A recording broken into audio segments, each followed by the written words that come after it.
আমার মা এবং মীরা সারা জীবন ধরে আমার আমার পছন্দের আমার পছন্দের জিনিসগুলো আমার কাছ থেকে এভাবে কেড়ে নিয়ে চলে যায়। আজ আমার হবু শাশুড় বাড়ি থেকে আমার দেওয়া এই প্রথম কাকুন জোড়াটাকেও কেড়ে নিল।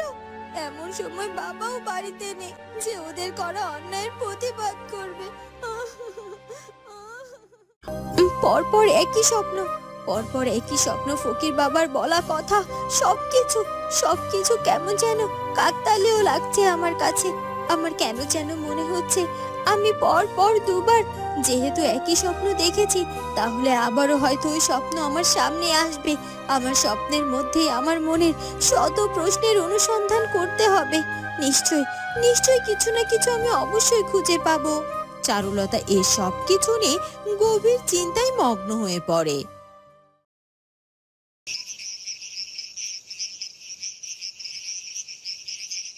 মীরা, মীরা, মীরা। এমন সময় জয়া ঘর থেকে বেরিয়ে আসে।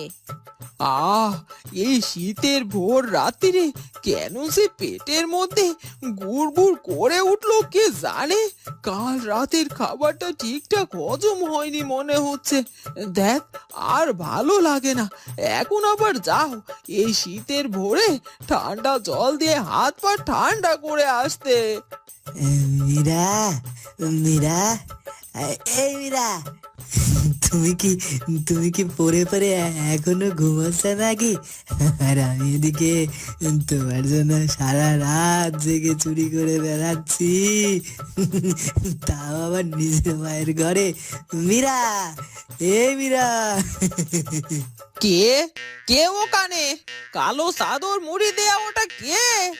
ও চোর, বুঝেছি। আমার বাড়িতে এসেছিস চুরি করতে। দাঁড়া দাঁড়া, দেখাচ্ছি মজা। এ কথা বলে জয়া একটি লাঠি নিয়ে ভ্যাবলাকে পেটাতে শুরু করে। ওরে ওরে, মরে গেলাম রে। মার খেতে খেতে আজ আমার জীবনটা মনে হচ্ছে শেষ হয়ে যাবে। ওদিকে মায়ের হাতে মার, এদিকে শাশুড়ির হাতে মার। মীরা, ও মীরা, মীরা বাঁচাও আমার। কোথায় তুমি? এ কি? কে? কে? এ কি মা? কাকে মারছো গো তুমি? এ কি? এ তো আমার ভ্যাবলা। ভ্যাবলা? আমি তো চোর ভেবে পেটাছিলাম ওকে। হ্যাঁ, সেই আমাকে তো আপনার মেয়ের জন্যই চোর হতে হয়েছে। নয়তো নয়তো আমি কি আর এই শীতের রাতে মায়ের আলমারি থেকে গহনা চুরি করে আসি? এই না মীরা, তোমার জন্য সোনার কাকন আর সোনার কান পাশা। কই দেখি দেখি, আমার হাতে দাও তো ওটা। ও মা, কি সুন্দর দেখতে রে মীরা, দেখ দেখ। ভ্যাবলা, তুমি সত্যি সত্যি আমার জন্য এগুলো নিয়ে এসেছো? তুমি আমার লক্ষ্মী ভ্যাবলা। আহারে, তোমায় আজ অনেক মার খেতে হলো। খুব লেগেছে তাই না? এই তো, আমি একটু হাত বুলিয়ে দিচ্ছি, দেখো এক্ষুনি সব ঠিক হয়ে যাবে। হ্যাঁ, ঠিকই বলেছ তুমি। তুমি তো আমার ভালো থাকার ঔষধ গো মীরা। হ্যাঁ, তোমায় অনেক ধন্যবাদ বাপু। তুমি আমার মেয়ের জন্য অনেক করেছো। এবার তুমি বাড়ি যাও, নয়তো সারু উঠে এলে তোমায় দেখে নিয়ে গেলেই হলো। ওর বাবার কাছে ও সব কিছু বলে দেবে কিন্তু। ঠিক আছে, ঠিক আছে, আমি যাচ্ছি। কিন্তু শাশুড়ি মা, আপনি আপনি শ্বশুর মশাইয়ের সাথে একটু জলদি আমার আর মীরার বিয়ের ব্যাপারে একটু কথা বলবেন, কেমন? বলবো বলবো, এখন এসো তো বাপু তুমি। মীরা, চল চল ঘরে চল। এই কথা বলে জয়া মীরাকে নিয়ে ঘরে চলে যায়। সোনার কাকনার কান পাশা পেয়েও দেখছি শাশুড়ি মায়ের তেমন একটা মনই পাওয়া যাচ্ছে না। এমন শাশুড়ি মায়ের মন পাওয়া দেখছি সাংঘাতিক ব্যাপার। শালা শ্বশুর মশাই যে কেমন করে শাশুড়ি মায়ের সাথে সংসারটা করছে সে একমাত্র বলতে পারবে। মীরাকে বিয়ে করার পরে শ্বশুর মশাইয়ের কাছে থেকে সংসার করার ধারণাটা নিতে হবে দেখছি, কারণ মীরাও তো অনেকটা শাশুড়ি মায়ের মতোই।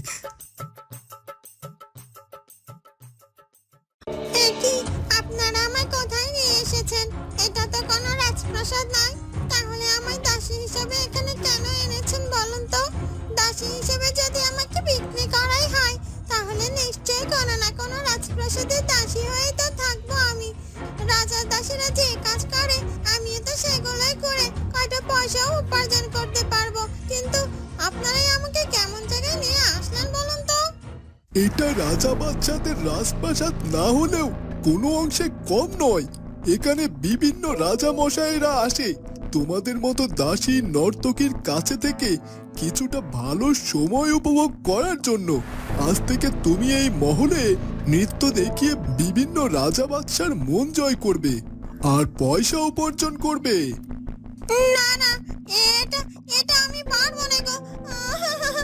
আমাকে আমাকে এখান থেকে যেতে দিন। দাসী মেয়েটি ভীষণ কান্না করতে থাকে আর লোকগুলো তাকে সেখানে ফেলে রেখে চলে যায়। চারুলতার বাবা সেই দাসীর পিছু করতে করতে সেখানে এসে পৌঁছে যায় আর সেখানে ঘটা সেই কার্যকলাপ সব কিছু দেখে নেয়। ছি ছি ছি ছি ছি, মানুষগুলো কতটা নিচ খারাপ মন মানসিকতার। একটা মেয়েকে কিনা নর্তকী হিসেবে এভাবে বিক্রি করে দিল, তাও আবার ইচ্ছের বিরুদ্ধে। যাই, এখানে অন্য কোনো লোক আসার আগে মেয়েটির সাথে আমি দুটো কথা বলে আসি। মনে হচ্ছে এই মেয়েটির কাছ থেকে ওই রাজেশ নামের লোকটির ব্যাপারে কিছু জানতে পারবো।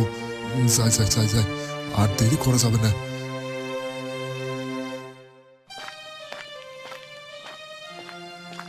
এরপর চারুলতার বাবা এগিয়ে গিয়ে সে দাসী মেয়েটির সাথে কথা বলতে শুরু করে।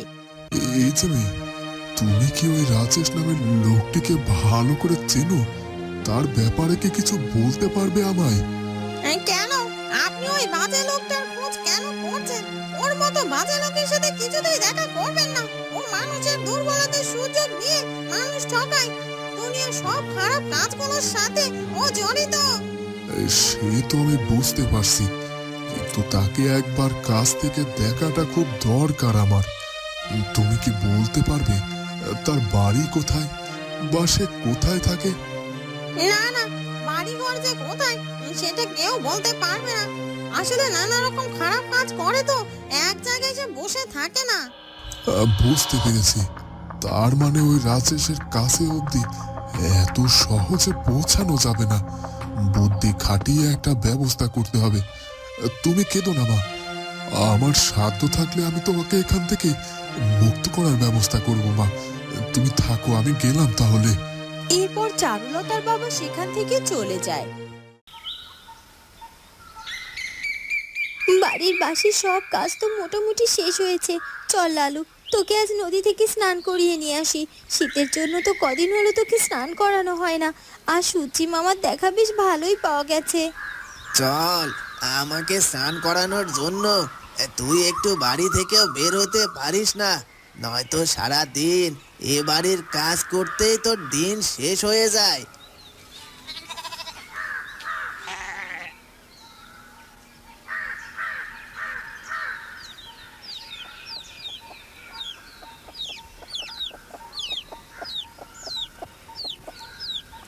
জানিস লালু, স্বপ্নে না আমি একটি জায়গাতে এক রাজপুত্র আর রাজকন্যাকে দেখেছিলাম। ওরা একে অপরের হাত ধরে বসেছিল। আমি কত চেষ্টা করলাম ওদের মুখখানা দেখার, কিছুতেই পারলাম না। কেন হচ্ছে রে লালু আমার সাথে এমনটা? আমি কেন এমন স্বপ্ন দেখছি আর বারবারই বা কেন দেখছি? আর তাছাড়া ওই সোনালী পাখি আর ফকির বাবার বলা কিছু অস্পষ্ট কথা যে আমার বারবার ভাবাচ্ছে আর অস্থির করে তুলছে। আম্মা, আম্মা, তোর কপালে অনেক ভালো কিছু অপেক্ষা করছে রে চারু। তোর কপাল একদম রাজকপালে পরিণত হয়ে যাবে। এসব কিছু যে তারই ইঙ্গিত রে চারু। ওহ লালু, তুইও দেখছি অদ্ভুত ভাবে কথা বলে আমাকে আরো বিভ্রান্ত করে তুলছিস।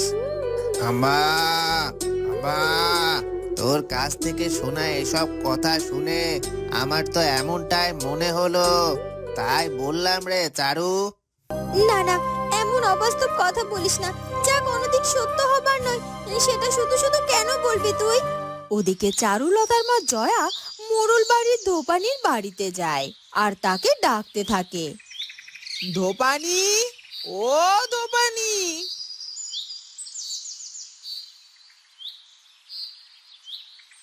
কে গো? ও জয়াদি, তুমি? বলো বলো, আমার কাছে কি দরকার তোমার? কোনো জামা কাপড় কাচতে এলে নাকি গো? না না বাপু, আমি কিন্তু তোমার দেয়া জামা কাপড় কেচে দিতে পারবো না গো। আগে একবার মিষ্টি মিষ্টি কথা বলে তোমার মেয়ের ভালো ভালো কতগুলো জামা কাপড় আমায় দিয়ে কাচিয়ে নিলে, কিন্তু পয়সা দেবার বেলায় তো তোমার কিপটামি শেষ নেই গো। এই ধোপানি, তুই কার সাথে এভাবে কথা বলছিস তুই জানিস? এখন কিন্তু আমি শুধু আর জয়া দিদি নেই রে, আমি কিন্তু এখন এই মোড়ল মশাইয়ের বেয়ান হই, বুঝলি তো? তো কি হয়েছে? সে তুমি মোড়লের বেয়ান হও আর যাই হও না কেন, আমি তোমার কোনো কাপড় কাচতে পারবো না কো। এটা আমার একেবারে সাফ কথা। আহা, এত রেগে যাচ্ছিস কেন? শোন শোন, আমি কোনো জামা কাপড় কাচাতে আসিনি রে, তোর কাছে এসেছি আমি তোর সাথে একটা যুক্তি পরামর্শ করতে। এতে তোর লাভ ছাড়া কোনো ক্ষতি নেই রে। তুই আমার সঙ্গ দিলে তোর হাতে দুটো পয়সাও হবে। জয়ার মুখে দুটো পয়সার কথা শুনে লোভী ধোপা তার আগ্রহ যেন আরো অনেক বাড়িয়ে দেয় এবং তার কথা শোনার জন্য প্রস্তুত হয়। ঠিক আছে ঠিক আছে, কি কথা বলো? এই দেখ, এক জোড়া সোনার কাকন, আজ এটা হাতে দিয়ে তুই মোড়ল বাড়িতে যাবি। ও মা, এটা তো মোড়ল গিন্নির কাকুন। শুনলাম এটা দিয়েই নাকি তোমাদের মেয়েকে আশীর্বাদ করে এসেছে। এটা আমি পড়তে যাব কেন বলো তো?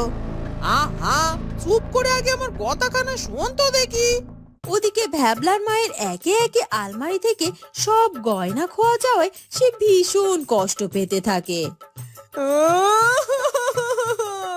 হাই হাই হাই হাই, এ আমার কি সর্বনাশ হয়ে গেল! একে একে আমার সব গয়না খোয়া গেল, তাও ঘরের মধ্যে থেকে, আলমারি থেকে দুবার চোর এসে চুরি করে নিয়ে গেল, আর হাতে নাগালে পেয়েও তাকে আমি ধরতে পারলাম না। দেখতে তো কাকি, আজ তোমার চোখের সামনে প্রমাণ হলো তো এই ফুলি তোমার গয়না চুরি করেনি। আর সেদিন তুমি শুধু শুধু ফুলিকে চোরের অপবাদ দিয়েই দিয়েছিলে। তা আজ তোমার গুণধর ছেলে ভ্যাবলাকে তো কোথাও দেখতে পাচ্ছি না। মায়ের সব গয়না চুরি হয়ে যাওয়ায় সে কি কোথাও মুখ লুকিয়ে কাঁদছে নাকি গো? আর নাকি সেই চুরিটা করেছে? তখনই ভ্যাবলাও বাড়িতে চলে আসে। এই বলি, তুই ঠিক করে কথা বলবি কিন্তু। আমি তো সেই ভোরে উঠেই চোরের খোঁজ করতে গিয়েছি। বাড়ি এসে আমার মায়ের গয়না চুরি করে নিয়ে যাওয়া সেটা আমি বের করে দেবো। দেখো কাকি, দেখো তোমার ছেলে কেমন কালো চাদর মুড়ি দিয়ে চোরের মতো রয়েছে। তুমি না বললে কাল রাতে তোমার দেখা চোরটাও নাকি এমন কালো চাদর মুড়ি দেওয়া ছিল? তাহলে কি আমার সন্দেহ ঠিক? কি জানি বাবু, আমার আবার সত্য কথা বললে তো তোমাদের কাটা গায়ে নুনের ছিটা পড়ে। তার চেয়ে বরং আমি চুপ থাকি। ইয়ে মানে কেন, চোরেরাই শুধু কালো চাদর মুড়ি দেয় নাকি? ভালো মানুষেরাও তো কালো চাদর মুড়ি দেয়। আর আমার তো খুব শীত লাগছিল, তাই চাদরটা মুড়ি দিয়ে চোরকে খুঁজতে বেরিয়েছিলাম। হ্যাঁ হ্যাঁ ভাবলা, এমন অবস্থায় তোমাকে যে কেউ চোর ভেবে পেঁচায়নি, সেটাই তো তোমার ভাগ্য। সোরের মতো লাগছে কিনা, রাজপুত্রের মতো লাগছে সেদিকে কি আমার খেয়াল ছিল রে বলি? আমার মায়ের হাতের কাকড় আর কান পাশা চুরি হয়ে গেছে, আমার খেয়াল তো ছিল শুধু সেদিকে। একবার খালি সোরকে ধরতে পারি, দেখিস কি করব। কিরে ভ্যাবলা, আমি তো বলেছি আমার গয়না চুরি হয়ে গেছে, হাতের কাকন আর কান পাশে যে চুরি হয়েছে সে কথা তুই কি করে জানলি? আরে শালা, কাম সেরেছে রে, এবার মনে হয় খেলাম ধরা রে। ওদিকে চারুলতা জঙ্গলের পথ দিয়ে লালুকে নিয়ে বাড়ি ফিরতে থাকে। তখন হঠাৎ তার পায়ের নিচে কিছু একটা অনুভব করে সে। আহ, কি বিঁধলো আমার পায়ে! কই দেখি দেখি, কি যে করিস না তুই চারু, এখন দেখ কাটা ফুটে পায়ে ব্যথা পেলি তো? দাঁড়া লালু, ওটা কাটা বলে মনে হচ্ছে না রে, আমার মনে হচ্ছে ভারী একটা কিছু। এরপর চারুলতা সেই জিনিসটাকে তার হাতে তুলে নেয়। ও মা, এটা তো দেখছি একটা সোনার আংটি, দেখে তো মনে হচ্ছে এটা রাজা বাদশাদের কোনো আংটি হবে। এমন দামি আংটি এখানে কেন পড়ে আছে? হয়তো পথ দিয়ে যাওয়ার সময় কারো কাছ থেকে পড়ে গেছে। এটা যার, তাকে এখন আমি কি করে ফিরিয়ে দেব বলতো? আরে চারুলতা, তুই একটা সোনার আংটি পেয়েছিস, কোথায় খুশিতে নাচতে শুরু করবি, তা নয় এটা নিয়ে চিন্তায় পড়ে গেছিস। না রে লালু, পরের পড়ে যাওয়া জিনিস পেয়ে আমি শুধু শুধু কেন খুশি হতে যাব বলতো? এটা যার, সে নিশ্চয় এটাকে অনেক খুঁজছে, না পেয়ে হয়তো মনটাও খারাপ করে আছে। না না, আমার উচিত এবার আংটিটার আসল মালিকের কাছে আংটিটি ফিরিয়ে দেয়া, আর আমি সেটাই করব। আমি এই আংটির আসল মালিককে খুঁজে অবশ্যই তাকে এটা ফিরিয়ে দেব। বন্ধুরা, চারুলতার হাজার চিন্তার মাঝে যুক্ত হলো আরো এক নতুন চিন্তা, আর এই চিন্তার শেষ হতে চলেছে কোথায় সেটা জানবো আমরা চারুলতা গল্পের পরের পর্বগুলোতে। আর আমাদের আজকের ভিডিওটি ভালো লাগলে অবশ্যই আমাদের চ্যানেলটিকে সাবস্ক্রাইব করে দিও। দেখা হবে পরবর্তী পর্বে। ধন্যবাদ।